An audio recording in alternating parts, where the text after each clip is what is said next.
The judge who presided over the trial of Darun Ravi, the ex-Rutgers student convicted of using a webcam to spy on his roommate, is speaking out today for the first time since that trial. In an exclusive interview with FiOS 1 News, Judge Berman explains how he got the case, what he thinks of the backlash over his 30-day sentence, and much more. FiOS 1's Christy Duffy, who covered the trial extensively, joins us now live with details of that exclusive interview. Hi, Christy.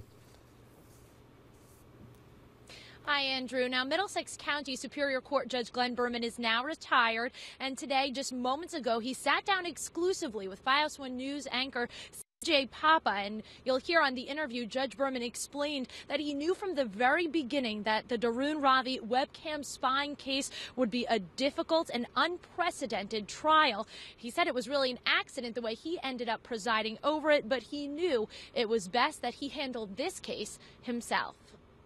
Plus, I suspected there might be potential headaches, and you hate to delegate headaches away. Judge Berman was asked to fill a gap on the bench in the Middlesex County Criminal Division when the trial of the state versus Darun Ravi came through the system. He says he prepared for it harder and longer than any other in his career, knowing, he says, that in this case the evidence would be particularly unique in two ways. I knew starting off the evidence would be, I'll call it new generation evidence, tweets, texts, emails. And the second thing that made this case unique in terms of evidence, which I knew, was that an essential witness couldn't testify.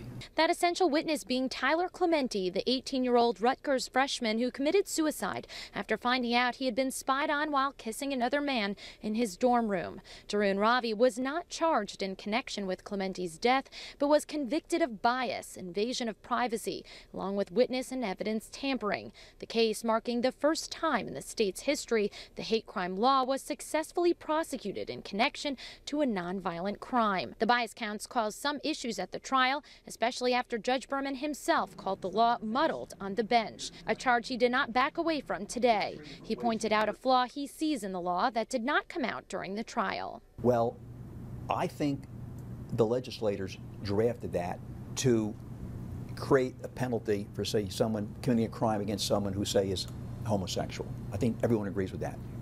But it doesn't say homosexual. It says sexual orientation. In theory, that statute could be invoked. Remember, in this particular case, MB was in Tyler Clementi's room. Hypothetically, couldn't this statute be invoked if Tyler Clementi invited a woman back to his room? Because it says sexual orientation. Judge Berman received backlash from some over his decision to sentence Ravi to just 30 days in jail. The bias statutes allowed him to sentence Ravi to up to 10 years in state prison, but the judge points out that there was much more to the sentence than that, and that the negative public reaction only bothered him once. Someone ran a poll, and the poll question was, you think 30 days was a fair sentence? And the majority of the respondents said no, which basically is a poll concluding that I wasn't fair. But that wasn't a fair question for the pollsters. The question should have been, do you believe 3 years probation, 300 hours community service, mandatory counseling, and these financial penalties, and 30 days? Was that a fair sentence? And Judge Glenn Berman says he knew two things before he came down with the sentence for Darun Ravi. One, he knew in his heart that he would be fair, and two, he knew that he would be criticized. Andrew? Christy, this was an unusual and a difficult case, especially because it was primarily an invasion of privacy case that was in some ways, from a legal standpoint, complicated by the death of Tyler Clementi. Did the judge think that this case would have been as widely watched, or that Ravi would have been so heavily charged by the state had Tyler Clementi not taken his own life the way he did? Well, Judge Berman would only say, well, he said that it was unfair for him to judge the way the prosecution brought the charges. He would really only say that we'll never know how or if Darun Ravi would have been prosecuted if Tyler Clementi had lived. However, the one thing he could say that he was confident of was that this case was handled fairly in his courtroom. Andrew. All right, FiOS 1's Christy Duffy live tonight in Woodbridge, New Jersey. Christy, thanks very much. And I want to turn to our panel now. It's been some time since the Ravi trial. We haven't revisited this case in some time. This was really the first case that got me thinking about the merits or the questions around hate crime legislation. Because it struck me how difficult it is to read somebody's motives or somebody's mindset before committing a crime. Any reconsideration or any second thoughts about hate crimes since the trial in the intervening months? You and I differed when this case was going on, and I still feel that this, if there ever was a hate crime, this was it. Looking in terms of what actually happened, what this young man did, what he paid for. But I do think the judge has to be given a lot of credit.